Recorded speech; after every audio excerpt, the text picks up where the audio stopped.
Nos amis de Mulhouse ont pu admirer une impressionnante galerie de plastique masculine et de muscles combien beaux. Ils ont pu assister à ce spectacle à l'occasion de l'élection de Mister Univers 1962.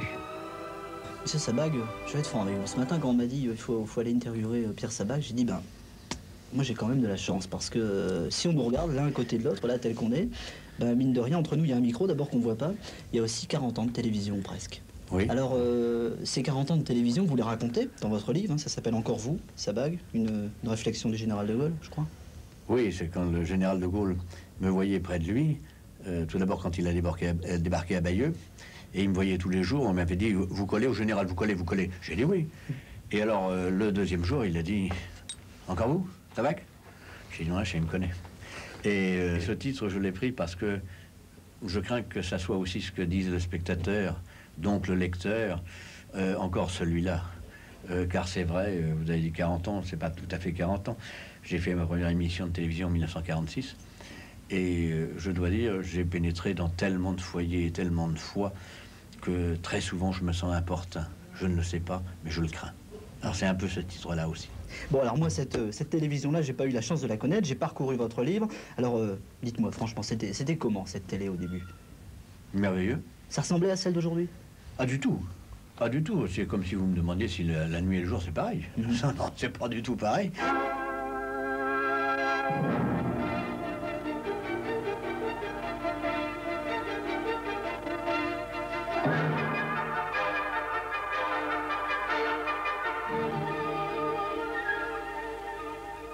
Quand nous avons démarré le journal télévisé au mois de juin 1949, qu'est-ce qu'il y avait? À tout casser 150 spectateurs. Et nous ne le savions même pas. Alors, on ne pouvait pas du tout avoir le même esprit. C'était totalement différent. Et puis, c'était des gens que je recrutais ici, là et ailleurs, qui disaient, on revient, c'est nouveau, on veut comprendre. Et moi, avec mon caractère aimable, c'était, oui, je prends, mais vous travaillez le jour et la nuit, il n'y a pas de dimanche, il n'y a pas de jour de fête. L'information, c'est l'information, elle tombe quand elle tombe et on y va. Oh d'accord, oh d'accord, oh bah ça va. Maintenant, on vous dit plus ça, hein? Non, plus vraiment. Non, plus vraiment. Eh bien, c'est ça qui s'est fait. Et alors, nous avions d'autre part aucun devenir dans ces métiers. On ne le voyait pas, il ne nous intéressait pas. Et d'autre part, il y avait une envie de l'un vis-à-vis de l'autre. Oh, t'as bien réussi, comment t'as fait ça? Explique-moi. Mais tu y as été carrément, t'as frappé à la porte, t'es entré, ou bien t'as fait autre chose? Comment t'as prévenu par téléphone?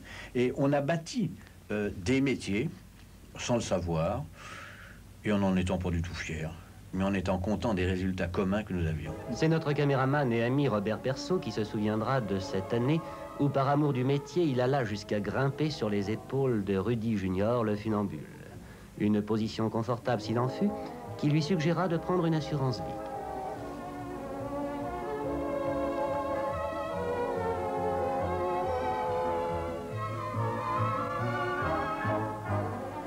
J'ai une petite surprise pour vous, je vous ai apporté quelque chose. Regardez bien, c'est pas un cadeau, je peux pas vous l'offrir malheureusement. Tenez, ouvrez ça, vous allez l'ouvrir, puis ça va peut-être vous rappeler quelque chose. Ah ah, je suis étonné là, parce que je ne sais pas. C'est pas méchant, c'est pas méchant. Ça ne mord pas. Ah oui, je connais. Eh bien, voilà, c'est un micro. Maintenant, il faut dire à nos spectateurs, c'est un micro parce que c'est pas tellement évident. Oui. C'est un micro comme j'en ai connu, de terrible. Et il est certain que pour faire une interview, mesdames, mesdemoiselles, messieurs, regardez ce que ça donnait. Alors, vous voyez que c'est pas tellement facile. Et oui, nous avons travaillé avec de semblables micros. Pas en extérieur. En extérieur, quand même, on avait des micros plus faibles, mais pas de micro-cravate. Pas du tout. Ça n'existait absolument pas. Et pas de perche en extérieur, jamais. On ne pouvait pas. Mais alors, ce micro... il est lourd, hein? Mais savez-vous qu'il a une vertu, hein? Oui. Enfin, il a des vertus. Allez-y. Ben, il a un bon son. Ouais. Il est lourd, il est gros, mais il a une bonne qualité. Ouais. Ça doit faire un drôle d'effet de revoir ce matériel quelques 20 ans après. Vous en avez chez vous des souvenirs de la télévision comme ça que vous avez emmené? Non? Pas du tout. Ah non, moi je fauche pas, vous fauchez. Non, on peut le dire. non, je ne fauche pas. Je n'ai rien de semblable. J'ai aucun de ces outils. Et je dois dire que ce qui m'importe, ce que j'ai en moi, c'est rien de moche. Ça se situe très près du cœur. C'est-à-dire que c'est ce qui m'a apporté quelque chose alors que je ne l'attendais pas. Parce que vous, moi, nous tous, nous ne travaillons pas pour que ça nous apporte quelque chose. Oui, on veut gagner notre vie, ça me paraît la moindre des choses. Oui. C'est logique. Mais si on gagne notre vie en faisant un métier aussi merveilleux que celui-là, qui justement vous apporte énormément, alors je crois qu'on va loin et on peut aller très loin dans ce métier.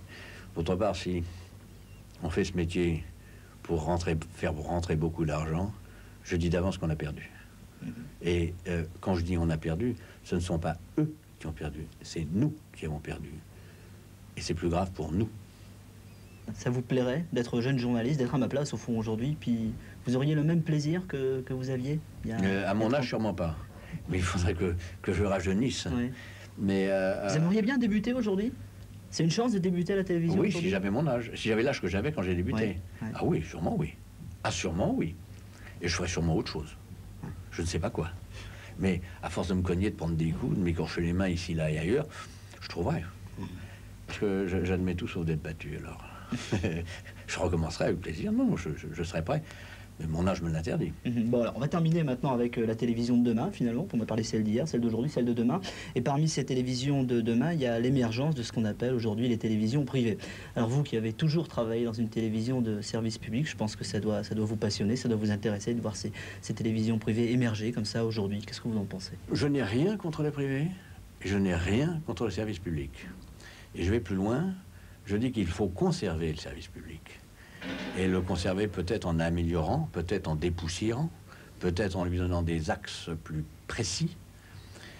Et ce qui ne veut pas dire qu'il faut supprimer, disons, la joie que je vois dans les yeux de l'association privée ou non association, oui. Mais des gens qui ont envie, qui sont jeunes, qui sont dynamiques, plaisent au ciel qu'on les laisse faire, plaisent au ciel qu'ils bousculent. Tenez, moi par exemple, qui ne travaille pas depuis longtemps à la télévision, il y avait une recette quand même pour faire de la bonne télé? Oui. Allez-y, c'est la même, elle existe. Oui. Être joyeux. Oui. C'est-à-dire aimer ce qu'on fait. Aimer les gens qui on parle peut-être. Et ne pas de contrainte. Oui. Ne pas dire « Oh, faut que j'aille interviewer un tel, zut », même si on ne l'aime pas, même si on n'est pas très sûr de son grand talent. On y va, mais en essayant de chercher ce qu'il y a de mieux en lui, pour essayer de le faire valoir au maximum. Sans ça, il ne faut pas aller le tourner. Bien, ben, je vous remercie. Je vais rappeler le titre de votre livre, je le mets devant vous. Ça s'appelle « Encore vous », Sabag, c'est écrit par vous évidemment, c'est publié aux éditions Stock. Et puis, tant que vous êtes là, ben, moi j'ai presque un cadeau à vous demander. Je vous l'ai dit, j'ai jamais vu le premier journal de 1949. Alors, comme on a un micro qui est d'époque, ici vous voyez, il est beau, il est gros, il est d'époque, j'avais presque envie de vous demander de nous dire au revoir aujourd'hui, comme vous le faisiez à l'époque en 1949, avec la même voix et puis avec le même bonhomme. On a tout là. C'est absolument impossible. Oui. Parce que en 1949, on ne disait pas au revoir. Non. Parce qu'en 1949, on n'avait pas de micro, on est dans une toute petite cabine, oui. Avec un micro pendu à une barre, n'est-ce pas? Et on leur disait pas au revoir, car c'était en début de programme, ça se situait à 20h25, à peu près comme maintenant, et on disait simplement, et on ne voyait pas le visage, puisque ce n'était pas à l'image. C'était sur des images et non pas à l'image. C'était pour éviter le vedettariat que je faisais ça aussi. Et c'était à demain.